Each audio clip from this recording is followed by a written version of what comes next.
ঝমঝম শব্দ তুলে ট্রেন ছুটছে। মনটা ভালো ছিল না। হাত ঘড়ির দিকে তাকিয়ে দেখি রাত 12টা। সবে বর্ধমান ছাড়ল। গভীর রাতে হাওড়ায় পৌঁছে কোথায় যাব তাই ভাবছি। কামরায় বেশি লোক ছিল না, ও প্রান্তে দুজন, এ প্রান্তে আমি একা। একটা অল্প আলোর বাতি জ্বলছে, বাইরে ঘুটঘুটে অন্ধকার। মনে হয় অমাবস্যা, আকাশে চাঁদ ওঠেনি। কি করব কিছুই ভালো লাগছিল না। হাতের কাগজটা মেলে ধরলাম চোখের সামনে। সকাল থেকে অনেকবার পড়েছি, আবারও চোখ বোলাতে লাগলাম। কম আলোর জন্যে আমার চোখে বড় লাগছিল। ভাঁজ করে রেখে দেবো ভেবে প্রথম ভাঁজ করতেই শব্দমালা ছকটা চোখের সামনে ভেসে উঠল। ওটা নিয়েই বসলাম। পাশাপাশি উপর নিচে সূত্রগুলো একবার দেখে নিলাম। শব্দমালা সময় কাটাবার মহৌষধ। চলতে চলতে হঠাৎ গাড়িটা থেমে গেল। চোখ ঘুরিয়ে বাইরের দিকে তাকালাম। 2 স্টেশনের মাঝে দাঁড়িয়েছে। মনে হয় সিগন্যাল পায়নি। ঘন অন্ধকার বাইরে, সেখানে অসংখ্য জোনাকি জ্বলছে নিভছে। ওখান থেকে একটা লোক উঠল। উস্কো খুস্কো চুল, রুক্ষ চেহারা, পরনের জামাকাপড় ভীষণ নোংরা। ও উঠতেই একটা বিশ্রী গন্ধ ছড়িয়ে পড়ল চারদিকে। লোকটি গুটি গুটি পায়ে আমার পাশে এসে বসল।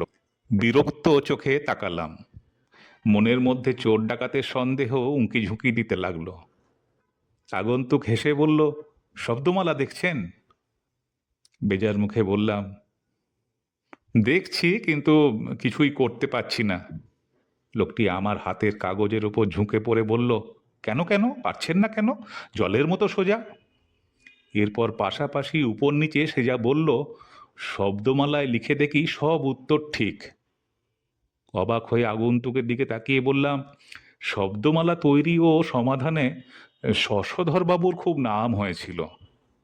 আপনি তো দেখছি তাকেও হার মানাবেন। লোকটি বলল, আপনি শশধরবাবুকে চিনতেন? বললাম, না, ওনাকে কখনো দেখিনি, তবে তার নাম শুনেছি। এই বর্ধমানের কাছেই কোনো এক গ্রামে তার বাড়ি ছিল। কিছুদিন আগে ট্রেনে কাটা পড়ে মারা গেছেন। লোকটি মাথা নেড়ে বলল, হ্যাঁ, বেলমুড়িতে তার বাড়ি ছিল। আমি বললাম, আপনি শশধরবাবুকে চিনতেন? লোকটি বলল, চিনব না কেন? যারা শব্দমালা তৈরি করেন তাদের সকলকেই আমি চিনি।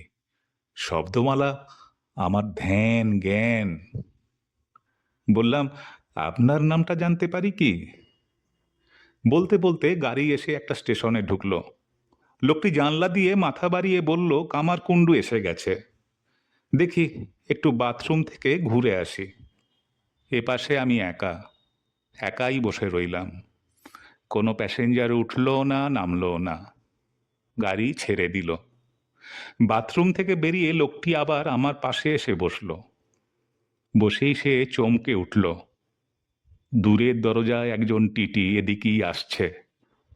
লোকটি ঝট করে উঠে দাঁড়িয়ে বলল, সর্বনাশ, আমার কাছে টিকিটও নেই, পয়সাও নেই, এখন কি করি? অভয় দিয়ে বললাম, আরে বসুন না, যা হয় দেখা যাবে। আগন্তুক লোকটি বসল না, তরাক করে বসার সিটে উঠে পড়ল।